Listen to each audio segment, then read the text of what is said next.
నిన్న మిర్యాలగూడలో ఇచ్చిన బహిరంగ సభలో మాట్లాడిన మాటల గురించి మీరు ఏం చెప్తారు? రాలిపోయే పువ్వా నీకు రాగాలెందుకే అని ఒక పాట ఉంటుంది, ఉంది. విన్నావా? అవును. ఇప్పుడు మున్సిపల్ ఎలక్షన్లు అయిన తర్వాత ఆ, మళ్ళీ పాట రాలిపోయే పువ్వా నీకు రాగాలు ఎందుకని పాట వస్తుంది. ఎందుకు వస్తుందంటే హ్మ్, నాకు తెలిసి లోకల్ బాడీ ఎలక్షన్స్ మొన్న జరిగిన సర్పంచ్ ఎలక్షన్లో ఏ ప్రభుత్వమైనా 30 ఏళ్ళు బట్టి వెనక్కి వెళ్ళు, నువ్వు సీనియర్ జర్నలిస్ట్వే కదా, ఎన్ని ప్రభుత్వాలు చూసుంటావు నువ్వు? హ్మ్. చెబుతలే. నాకైతే బాగా గుర్తుంది. రాజశేఖర రెడ్డి గారు 10 ఏళ్ళు చూసు, 2 కాంగ్రెస్ గవర్నమెంట్లు చూసు, చంద్రబాబు నాయుడు గారు గవర్నమెంట్ చూసు, కేసీఆర్ గారు 10 ఏళ్ళు చూసు, లోకల్ బాడీలో ఏ రూలింగ్ గవర్నమెంట్ 80% పైన గెలడం చూసావా? 80% కన్నా దరిద్రంగా 60% గెలడం చూసావా? 60 కూడా గెలవలేదు. నేను అడిగినా రెబల్స్ కలిపేసుకున్నారు. రెబల్స్ వాళ్ళకాడు ముందు నేను 60 అనుకుని ఏడిస్తే 80 అబౌవ్ గెలుస్తారు. 80 అబౌవ్ గెలుస్తారు కదా. అవును. ఇక్కడే 20% యాంటీ ఇన్కంబర్స్ అంటే రాలిపోయే పువ్వా నీకన్నా పాట అలా ముసలాళ్ళు పాడేస్తారు అక్కడి నుంచి. దానికి తోడు ఆర్వాడి వెళ్ళి వచ్చాడు. ఎక్కడ రాగానే ముఖ్యమంత్రిని మార్చి ఈ లోకల్ బాడీ ఎలక్షన్స్కి వెళ్ళే నేపథ్యానికి కాస్త ఆగి ఇప్పుడు పెడితే ఈ ఎలక్షన్స్ దాకా గ్యారంటీగా ఉన్న దగ్గర గెలవాలి అంటే అతనికి తెలిసిన ఏకైక మంత్రం ఏంటంటే కేసీఆర్ గారిని తిట్టుకుంటూనే మొత్తానికి ఎలక్షన్కి వచ్చాడు.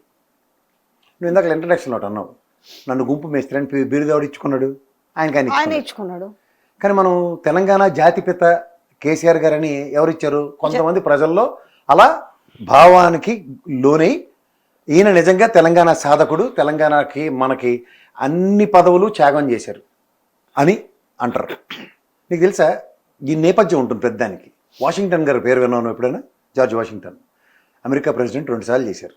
ఇప్పుడు మనకి అందరికీ ఎవరైనా 2 టర్మ్లే కదా ప్రెసిడెంట్లు, కానీ వాషింగ్టన్ గారికి 3rd టర్మ్ కూడా అవకాశం వస్తే నాకన్నా బాగా పరిపాలించేవాడికి అవకాశం ఇవ్వండి అని చెప్పి ఆయన తృణప్రాయంగా ఎప్పుడైతే వదిలేశాడో ఆయన్ని ఫాదర్ ఆఫ్ నేషన్ అన్నారు. ఇది త్యాగానికి ఫాదర్ ఆఫ్ నేషన్ అన్నది రికగ్నేషన్. ఆ మాటకు వస్తే కేంద్ర మంత్రి పదవిని తృణప్రాయంగా వదిలేశాడు కదా. ఎన్నిసార్లు ఎమ్మెల్యే ఎంపీ పదవులు వదిలేసాడు, రాజీనామాలు చేసి తెలంగాణ సాధన కోసం ఆయన కృషి చేశాడు.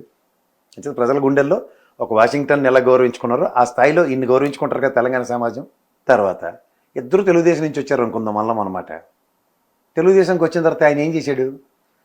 ఏ తెలంగాణ సమాజానికి అన్యాయం చేద్దాం అన్న కాన్సెప్ట్తో తెలంగాణకు వివక్ష గురి చేసిన తెలుగుదేశాన్ని భూస్థాపితం చేసి, కాంగ్రెస్ని భూస్థాపితం చేసి 10 ఏళ్ళు పరిపాలించి తెలంగాణకి తనే రక్షకుడిగా 10 ఏళ్ళు పరిపాలించాడు. ఈయన తెలంగాణ భక్షకుడు కింద వచ్చాడు. కేవలం సోనియమ్మ పేరు చెప్పుకుని, సోనియమ్మ తెలంగాణ రాష్ట్రం ఇచ్చిందని ఒకే ఒక్క నేపథ్యంలో యాంటీ ఇన్కంబెన్సీని అటుపక్క మలుచుకుని గెలిచిన ఈ ఉదంతం దగ్గర 17-18 స్థానాల్లో 2-3 వేలు మెజారిటీలోనే ఉన్నాయి ఓవరాల్గా గెలిచి నువ్వు చూసుకుంటే.